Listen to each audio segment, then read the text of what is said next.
Hey everybody, welcome back to my channel. As you guys know, I've been doing a series of videos on addiction and narcissistic abuse. This is obviously a topic that is personal to me, given my family history, which most of you are probably familiar with. And I also think it's something that, both of those things go together. Mental health issues and substance abuse issues, they're often related. And I also think that it's a topic that many people are touched by in some time in their life.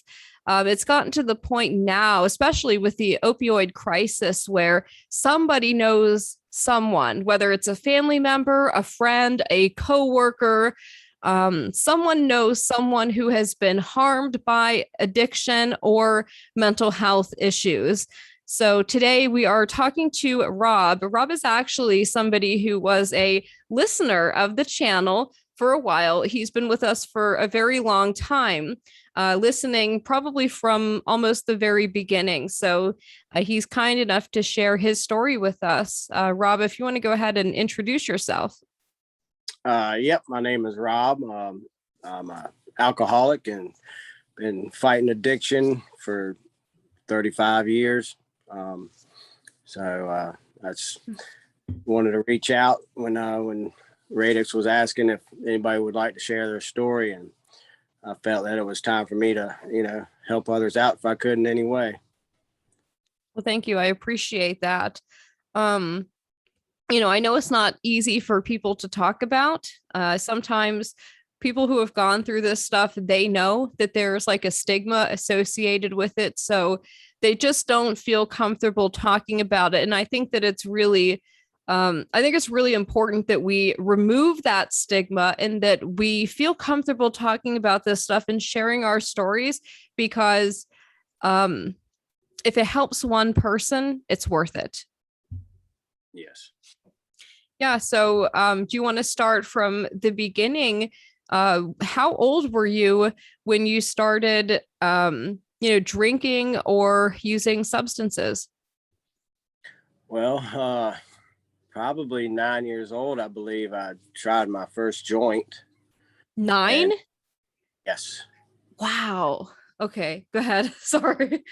Um, and it was just, I don't know if it was just the era, the way the kids were. It's just, we were veterinarian, or veteran children. I don't know if it had anything to do with that. A lot of our parents were Vietnam vets, and we probably seen a lot of things. Picked up on some things.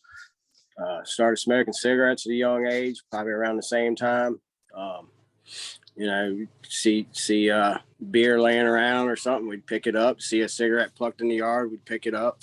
And that's kind of how it started with me. And then I didn't get into drinking until probably maybe 13 or 14 years old. And that was the first time I got drunk, and the first time I was told I was a mean drunk. So right then and there. Wow. Yeah, so, and I never turned back after that. Just, kept going. Wow. That I can't believe your first time smoking a joint was like 9 years old. If you don't mind me asking, how'd you get access to something like that at such a young age? The kids had it. They were getting it from their parents, Oh my gosh. it was just a thing, you found your parents' stash or something. And yeah, kind of wild. That is really interesting. I mean, was this the time frame of this? Was this like the like a 70s thing? Like where it was just very common, or like because I mean that when I was a kid, like this was not heard of in my, at least where I grew up. Well, yeah, it was late 70s, early 80s. Okay. Yep. I was born in 71, so. Wow. Okay. So that is interesting. I mean, I think that there is a red flag right there, is just the availability of this stuff through people's parents having this stuff. I know when I have talked to people that have had issues with opiates, with painkillers, a lot of those folks found pills like that in their grandparents' like medicine cabinets and just started taking them. So there, I guess that's a problem. Yeah. Um, and as far as alcohol, you said 14 years old. How did you get access to that? Was it just like in the house and you just picked it up and decided you wanted to try it? Yeah, it was like that. And, the local kids you'd hang out with and their parents would have liquor or something that was accessible. And, we at that age, we already knew to, whatever you poured out, you put water back in there so they wouldn't know, and Oh my goodness. Wow. Um, I'm sure there are many kids who've done stuff like that, thinking they could get away with that and not get caught. But did you ever experience when you were younger, like, did you ever have a friend that had like the parents that wanted to be like the cool parents and like party with the kids and give them alcohol and stuff? Because like my mother, one of the things she did, like she always wanted to be like the cool mom, right? That was more like a friend than a parent. And the way that she justified this to herself was she said, oh, well, I'd rather them be here than out on the street where I don't know where they are. At least here I can keep an eye on them and I know that like nothing's going to happen to them. That was how she justified doing stuff like that. yeah, that was my parents, after, several times of being busted with, alcohol or marijuana, or cigarettes or anything, after a while, they're just like, he's going to do what he's going to do. And so, after a while, we would just hang out at my house and I had a pool table and all the kids would, the local friends would come over and we'd hang out at the house, shoot pool and do what we did on the weekend. Sometimes, nightly. Wow. Jeez. Do you think that with your parents being like veterans of Vietnam, which was a brutal conflict, um, I know like PTSD is more generally understood and probably is treated better nowadays, but I don't think back then they really knew what that was. And I'm not sure they had the proper tools to deal with it. Many times people self-medicate when they're dealing with trauma like that, with PTSD. Do you think perhaps that was something that your parents were struggling with? Well, my father was an alcoholic, still is. So at a very young age, I learned from him, about drinking, and I would see him in, drunken stupors, and it was just normal, that the other kids would say stuff to me like, "Is your dad all right?" And I'm like, "Well, it's just kind of a normal thing, Wow. I didn't, it didn't register to me how bad it was because I was pretty much turning into him. But it may have, my dad's very closed book.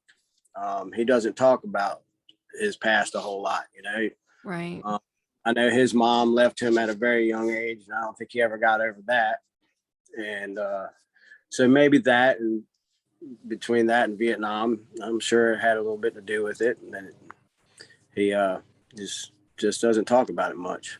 Yeah, I mean, that generation doesn't. They don't talk about the war. Like, they don't talk about the things they've seen, the things they've done, the things they had to do to survive.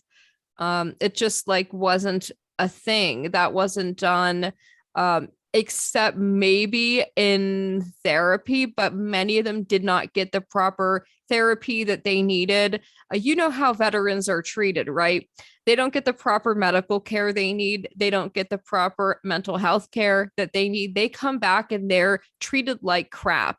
And the Vietnam veterans in particular, they came back and they're the American people, that society was against them. Like they shit on them when they came back. And I'm sure that kind of contributed to the PTSD as well. I mean, it's just something different. Like if you've never been over there and you haven't seen it and experienced it, you don't know what it's like, and you never will. You cannot relate. Like people that have gone over there and then they come back, they can't relate to anybody that hasn't had those same experiences, and it's very difficult to reintegrate into like civilian life. You know, it's really hard. I mean, some of them opt for like numerous tours of duty because it's just impossible for them to like get along in like regular civilian life after that. Yeah. Well, I never asked my dad, when he started drinking or anything, but I have to think that, it started when he was in the Navy, and it's kind of a thing, when you're in the Navy, you drink. And I don't know, maybe that's what it started for him. But, he got heart disease at 41, had to go out quadruple bypass at 41. Wow. And he thought it was from the cigarettes, and he did quit smoking, but just a few years back, the government, said, hey, you probably have what you have because of all the chemicals flying through the air back in Vietnam. Jesus. So they finally admitted to it. And so, yeah, he thought he was going to die a long time ago, but he's still living. But, I've decided to give up the booze and then the drugs, and he still struggles with it, and so it's a tough thing. Yeah, it really is, especially if that's how you self-medicate and that's all you've ever known, Yeah. you don't know anything else and you don't have any other coping skills. Um, do you want to talk about how this affected your life? Starting using drugs and alcohol at such a young age. What was that like as you went through your early 20s and stuff like that? Well, at first it was, a fun thing, you going out, hanging out with your friends, on the weekends or whatever. And, but then, yeah, started turning into problems. I mean, I got my first DUI, and then I got my second, and then I got my third, and then I got my fourth. And after that, I just accepted that that's who I was. I was an alcoholic, and, there was nothing wrong with me. It was just, I was just trying to have fun, the whole classic denial thing. Right. But yeah, it caused a lot of problems, in relationships, and I wasn't a very good social drinker. I couldn't just have one or two. I had to keep going, and I had to put everybody else under the table. And I was an angry drunk. I don't know why. It just was. Maybe it's my genes or whatever. My dad's not that way, but not me. I get the drinking, and I'm 10 foot tall and bulletproof and all that stuff. Right. The invincibility. And so, yeah, I mean, I caused a lot of pain, did a lot of damage, to myself and to my friends and family. Yeah, I mean, I was destructive, I would punch holes in walls and throw things and just like totally out of my mind. Yeah, that's what it does to people. I mean, my mother, she was always like a happy drunk, to a point, right? Until she's not. She's usually very like bubbly and social and very happy when she's drinking. And my friends always thought that that was cool, right? Because she's real nice and she will order pizzas and like all this shit when she's drunk. But she would have times where she would become very irate, agitated, angry. She would say nasty things to me, like follow me around the house, berating me and telling me what a piece of crap I was, how ungrateful I was, that she had given up her entire life for me, and I don't appreciate any of the things she did for me. And she would just like follow me around from room to room. I could not get away from her. I'd have to go in my room, close the door, and lock it. And she'd stand outside the door, like talking shit to me. Or she'd have occasional times where she'd be really sad, she'd be crying, and like really upset about her life. And like she would tell me stories from when she was like a teenager. One of the things that happened to her when she was really, really young was a traumatic event. I am not going to get into what happened to her, but she was assaulted by 3 boys that she went to school with, and they later tried to burn her house down. And then just 2 years after that, her longtime boyfriend died in an automobile accident. And so those two things were very traumatic for her. And it was a different time back then. They didn't know how to like deal with these things. You know, and it's just she was treated like badly in a very unfair way by even like her family, like her mother. Um, blamed her for certain things that happened to her, which obviously is insane. But so these things, I think, really, those two events are what caused her to have some kind of trauma. And I think that it ended up sort of like stunting her emotionally. Because when she would drink, she would act like a teenager. You know what I mean? Oh yeah. Like that age when that traumatic event happened to her, it felt like that's where she's at. Like she is stunted emotionally as a teenager, and that comes out when she drinks. She just acts like a 16-year-old. Yeah, well, I mean, I did the same thing. I didn't get into crying and stuff, but I would, I would always find fault in everybody else, and I would do the same thing. I'd pester and berate and talk down to, and say that the most cruel things you could ever say, just to I guess make myself feel better, even though because I guess deep down I knew that I was the piece of crap. Yeah. I wonder if that's my mother. I mean, that just sounds like what my mother was doing when she would put me down. It almost felt like she was talking to herself. Yeah, yeah. Some people are sick before they start drinking, but when they start drinking, it just adds to it. Yeah. Drugs or whatever it is. Um, I've learned about character defects. I mean, we have these character defects about ourselves, um, and then sometimes you try to find a release from that, and drugs and alcohol gets introduced to your life, and you think that you can mask all those character defects, but it starts snowballing after that. Yeah, I think that's true. And I think very quickly your life spirals out of control.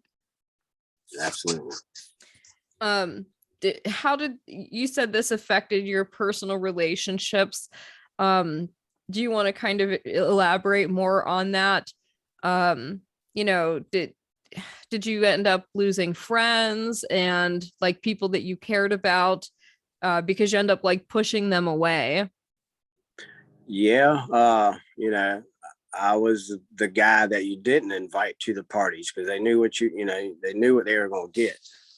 And I've been to friends' houses and said things to them or their wives, or things that I learned the next day or a couple days later, and I'm like, I don't remember saying any of that. And I had a lot of blackouts, and some people, they don't forgive. And I've asked for forgiveness, and sometimes you get it, sometimes you don't. But fixing myself is the only thing that helps me through that. I can't go back to what I was. It's a daily thing. I have to remind myself that I cannot go back to that. But yeah, many relationships were ruined because of my alcoholism, and lots of jobs lost. But I did have a lot of people that they knew that there was two Robs. There's a Jekyll and Hyde, Yeah. And they gave me second and third and fourth chances. And but there's probably a handful of people out there that just don't want nothing to do with me because of my actions, and I understand it.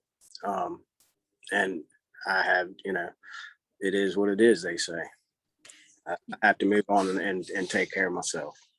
Yeah, I mean, that is sort of a good way to describe it. When people that are alcoholics, when they get into their drinking, and many times they do become like a different person. A different personality comes out. It's and then saying things that you don't remember. I mean, I dealt with this growing up with my mother. She would say things that I know she didn't mean. Like, I know that now, but back then it was very hurtful because I didn't know that she didn't mean it. I thought that she did mean it. And that's why, like, I thought when she got drunk, like the truth was coming out, right? The things that she wouldn't say when she was sober. But I think it's no, like what was happening is she would be saying things that she wanted to say to herself. She has these spirals of like rage and shame where she has a lot of personal shame for things. I don't know why. And I don't know what it is that she can't like forgive herself with, or why she doesn't like have like why she can't love herself. But that's what was happening. She would go through these cycles of rage and shame. But as a Yeah, kid, you don't know that. You don't understand that. And you internalize it and you think that, you know, that that's your fault. yeah. Well, like I said, I had um, destructive relationships, uh, and then I met my wife, and we've been married for about 13 years now, and she she put up with me for 12 of those years. I mean, some people saw a little bit of me, and she saw every bit of me in the worst ways for a very long time. And she wanted to give up so many times, but she, along with the church and stuff, they prayed for me. They prayed and prayed and prayed, and finally, I guess it worked. Wow. And so I'm on this new journey now, and it's been great. But sitting here talking about it, because I know you've gone through it. I didn't realize it, and yeah, it's pretty emotional. But it feels good to get this out, and talk about it. Yeah, I think that's really important. And I think that, you think that you don't want to talk about this stuff, but then once you start talking about it, it feels good just to like get it out there, get it off your chest. And, there are so many other people who have probably gone through the same thing that are not going to judge you.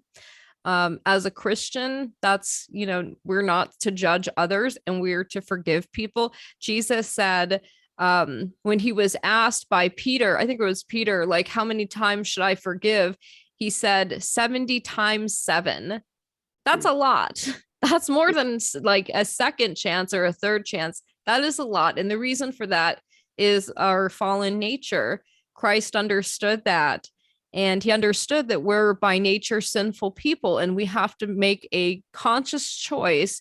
And it's a battle to try to live up to what it means to be a Christian and to live like him and to not sin, which is hard for people who are in a fallen state. It takes the grace of God to be able to overcome that.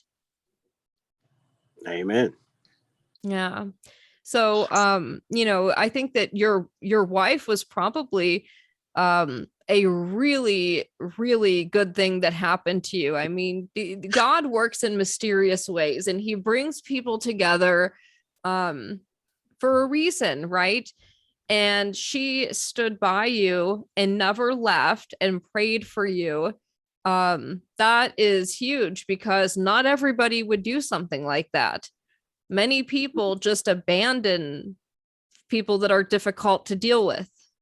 Yeah. Her father, he he saw, he knew one guy. He never really saw me drunk because I would hide, most of that Yes. stuff. I wouldn't be around those people when I did all that. And she saw it all and she tried to explain to them. But, he's a very active member in this church and loves Jesus Christ. And he always prayed and, I always let her know. And even the people in my church that were helping pray, my preacher and other people in a small group and stuff, they they just said, don't give up on them. Don't give up on them. Amen. That is so cool. I think that for people who have been addicts, they're especially going back to a very young age, and that's the way that they cope with things and how they self-medicate. For somebody who's grown up like that, the idea of like getting sober is very scary to them. It seems overwhelming. It seems like it's going to be hard and like your life is going to change so much or you're not going to have fun anymore. And none of those things are true. But Yeah. I think that it's just like it's very difficult because that's all you've known your entire life and that's what you thought was normal. So just learning that it's not normal and that there are other ways to cope with your anxiety, your stress, your, anger. It's you have to learn an entire new way to live. Yes, exactly. I I grew up in music too, so I was around a lot of the, trying to be cool and a rock star and all that stuff, and that kind of aided into a lot of my addiction. I played music and did a little traveling, and it's just a lifestyle. It was almost, let's see how you know crazy I can get. Um, so I didn't think I could do and write music and be a musician without being that way. I didn't Yeah. know there was a different way. I started playing drums for my church, and uh, I was like, I was hating that at first. I was like, this is not what I want to do. I want to play something heavy, and I want to, I want to be a rock star. But I've been put in this position, and it's by the grace of God, obviously. And I'm loving every minute of it now. It's just it's been something else. Yeah, I think I've listened to I don't know if you know the guy. I think the lead singer of Megadeth. Mm-hmm. Do you know his story? Uh, He Go ahead. Yeah, I think he was like a horrible alcoholic. He was doing all kinds of drugs, including, I believe, crystal meth.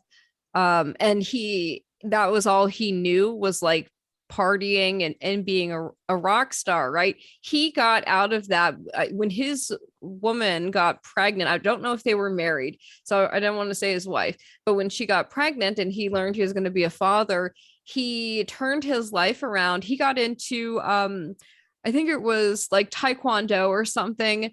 And he got into this dojo and it really just like totally changed his life. Yeah, Dave Mustaine. Yeah, yeah. He yeah. See, for me, even having kids didn't do it for me. I mean, they saw some of the things, and my wife's saying that they're growing up and they're seeing you this way. I don't want them to see you this way anymore.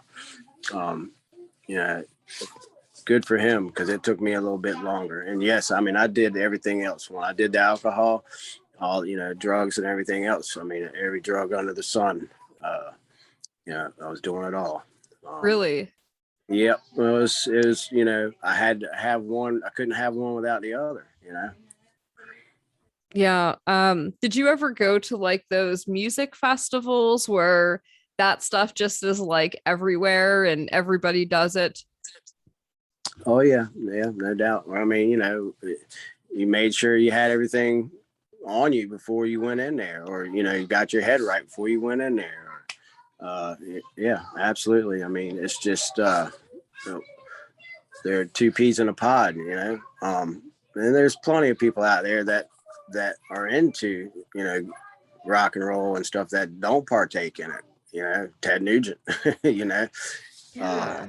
he, I mean, we've all got our faults and stuff, and still probably live the way we shouldn't be living.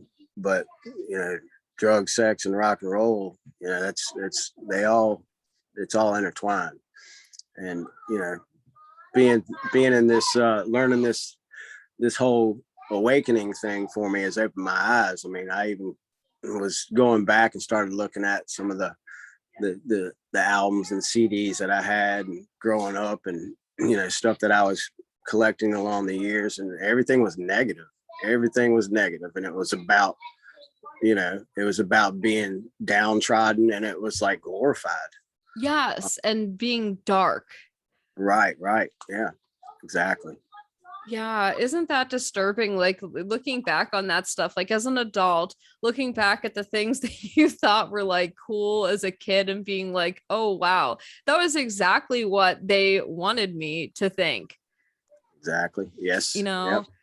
Um, yeah, that is interesting. Did you ever have a time where you like one of those rock bottom moments, right? Not everybody has one of these. Some people have several of them.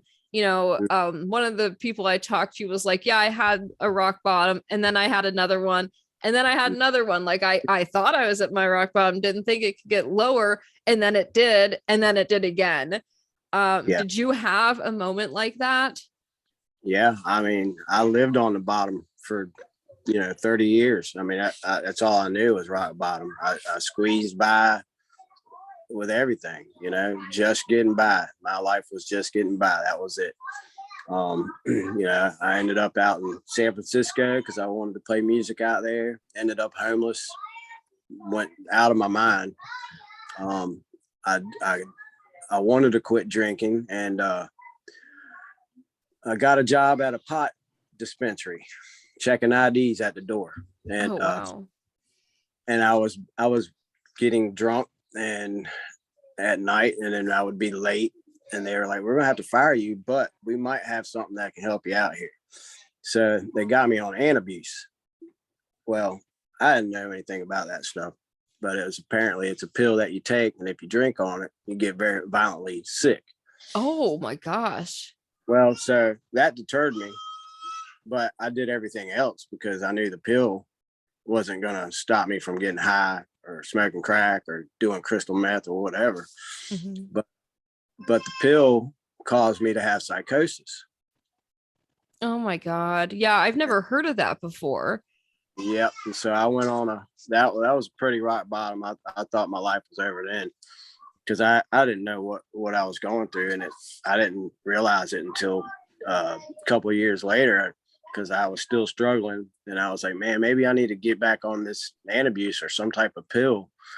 And I finally, you know, I just decided to research it, and one of the things the side effects was psychosis, and I said, well, daggone it, that's what happened to me. I mean, I thought aliens had picked me up, and yeah, it was pretty bad. I ended up homeless, and took me a very long time to get my sanity back. Wow. Can you talk about and speak to what it was like being homeless? Because I've been homeless before, and when you're homeless and you're on the street, uh it you have a feeling of hopelessness and despair that your life doesn't matter, you don't matter, and you because of that hopelessness, you just kind of in some ways try to self-harm. Yeah. Well, I mean, you know, the whole psychosis thing is what kind of got me there. You know, people were just like, "This guy's crazy," and I couldn't stay or live with them any longer. So that's how that kind of happened. Um, but you know, in my sick thinking, it was almost a badge of honor. You know, I was like, you know what, I can live this way. I don't need to do anything. I can just go get free food at the local shelter. I can sleep for free. I don't have to work. You know, that's the stinking thinking that I had at the time. Right. Um, but you know, it was a long journey back to Virginia, and you know, it was up and down, a lot of, you know, binge drinking. You know, I wasn't dependent on alcohol and drugs in that way. It was just like, work a full day and then I'd come home and that would be the first thing I'd want to do is crack open a beer. Yeah. And then, you know, I would have a bad night on the alcohol and I'd take a couple of days off and then be right back to it. And it was just a vicious cycle. You know, every 2 or 3 days, I'd do the same thing over and over. Yeah. That's what ends up happening. It does end up becoming like these cycles. And then, you know, once you've been homeless and you get into the position where you're so far behind, right, that it is harder and harder to dig yourself out. If you, because you have to have, you know, you got to have money to pay some bills, or if you have loans, you need to pay. Like you get into debt and then that debt just mounts and mounts and mounts. The interest adds up and it gets to the point where, like, you know, you're already so far behind on all that stuff. Even if you get out of it, even if you get a job, even if you get out of homelessness, you still have this like dark cloud hanging over you of like, okay, I can barely make enough money to survive. Like I live paycheck to paycheck. How am I going to start paying down these debts? How am I going and then be able to save money? You know, it's just sets you so far back. And I think that despair causes people to say like, screw it. I don't care. I'm just going to do what I'm going to do because, you know, this, Yeah. I don't care. Like you don't care about your life or what happens to you because you're miserable. Yeah. I was, that was me, you know, I had jobs where I made just enough money to, take care of my habits and, you know, pay some bills and there wasn't much left. And I just accepted it. That's the way it was. And anytime that I was, you know, was, pressed to try something different or, you know, let's just get out of where we're at. Let's move into something bigger and better.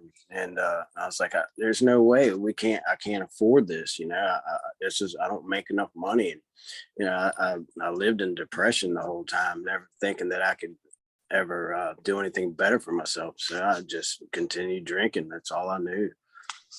Yeah. I think that part of the issue here is just the way that our modern society is.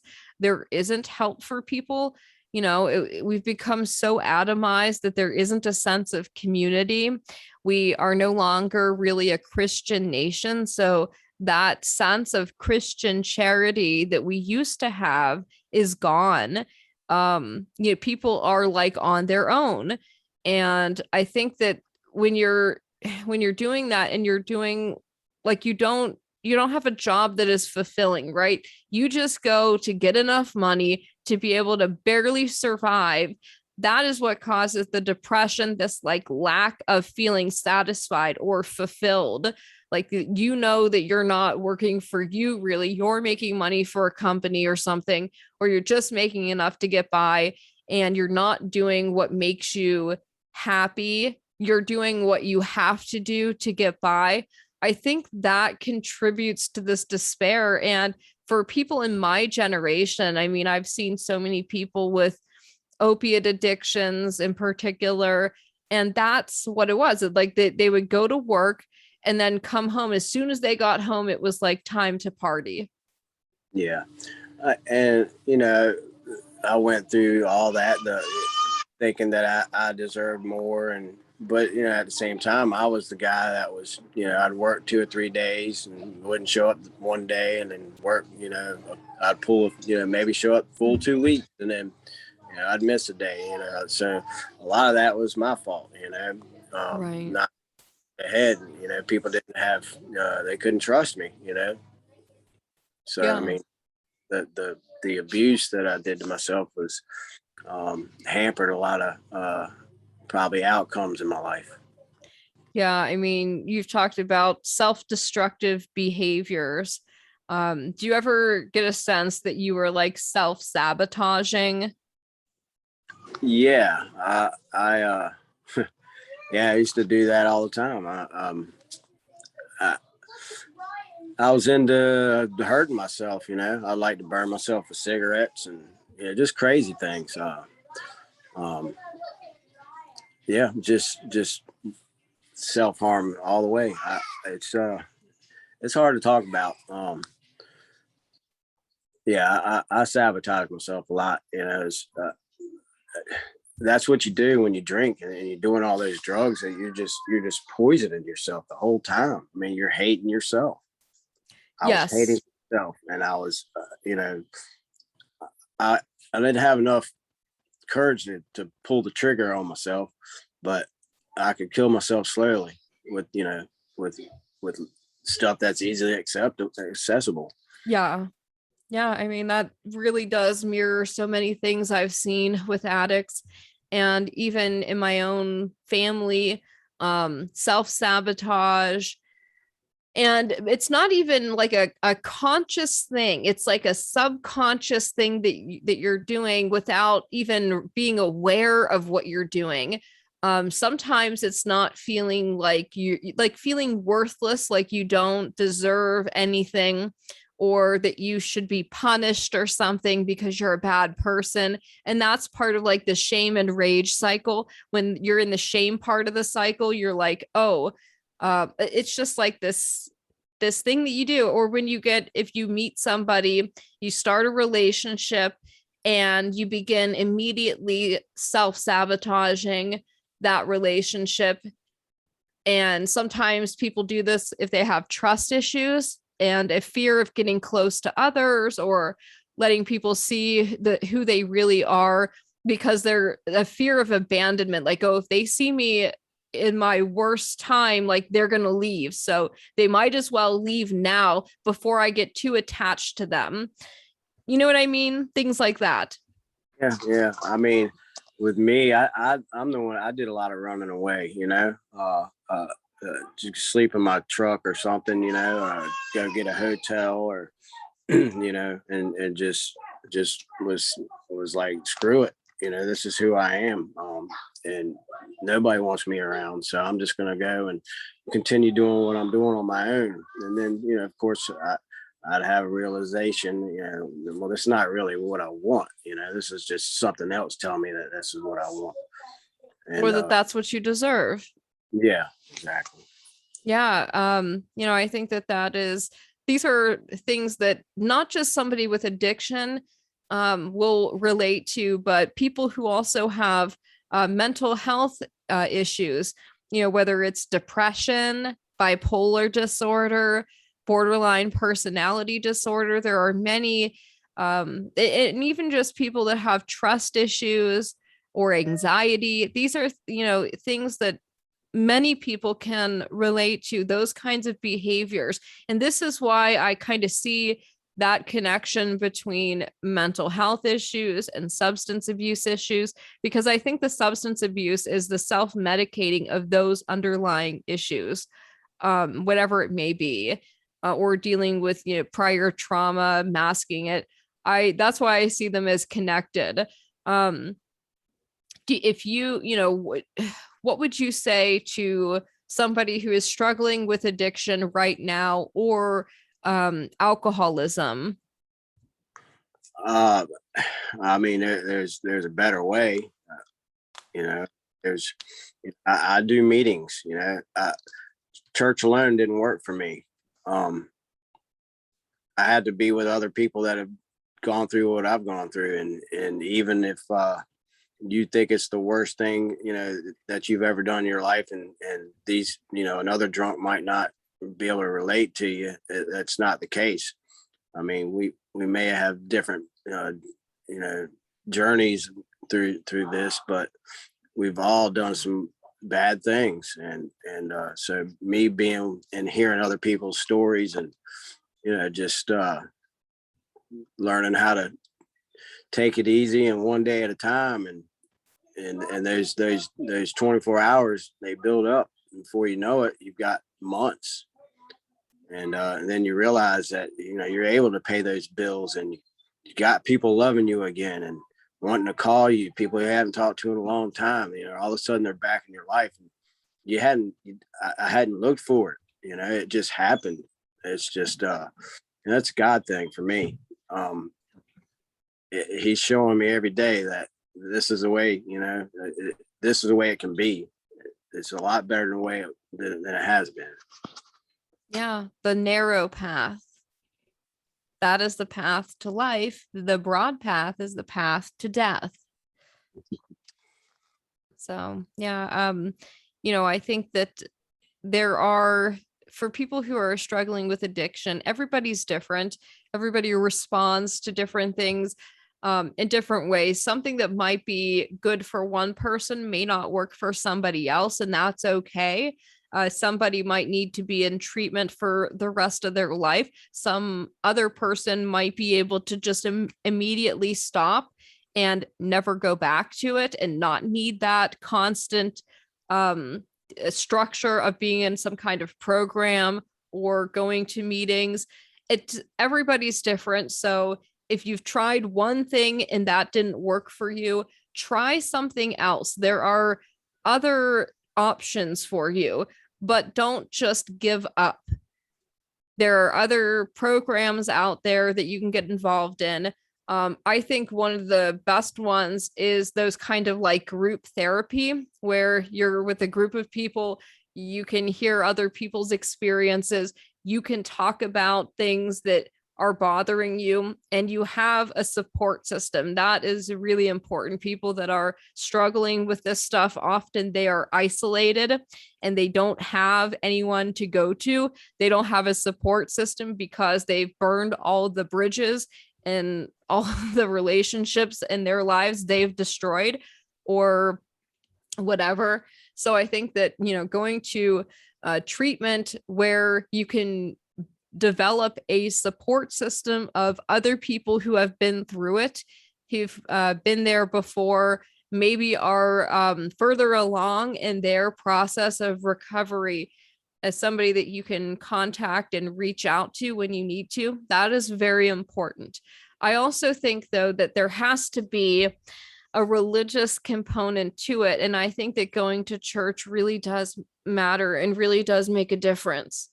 Because I think that many times when people become addicts, when they self-medicate, there is like that feeling, there's a hole in your heart, which is the God-sized hole where people go out looking for God. Some people do drugs because they're seeking a mystical experience. They want to experience God, so they look for it through other ways, like trying to alter their state of consciousness. You don't need to do that. And that is not how you reach any kind of like state of theosis. That is not how you communicate or commune with God. You need to go to church for that. And you have to start living the way God wants you to live. So I think that's part of it, because you have to understand what it means to be a human. You have to understand the fact that you are made in the image of God.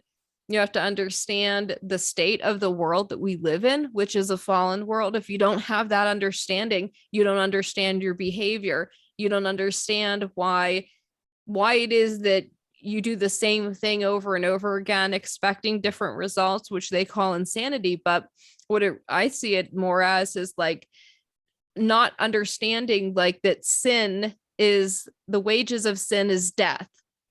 When you do these things over and over again, that's what you're doing. And you have to understand that you're killing yourself, and that road leads to death before you can really get on the correct path.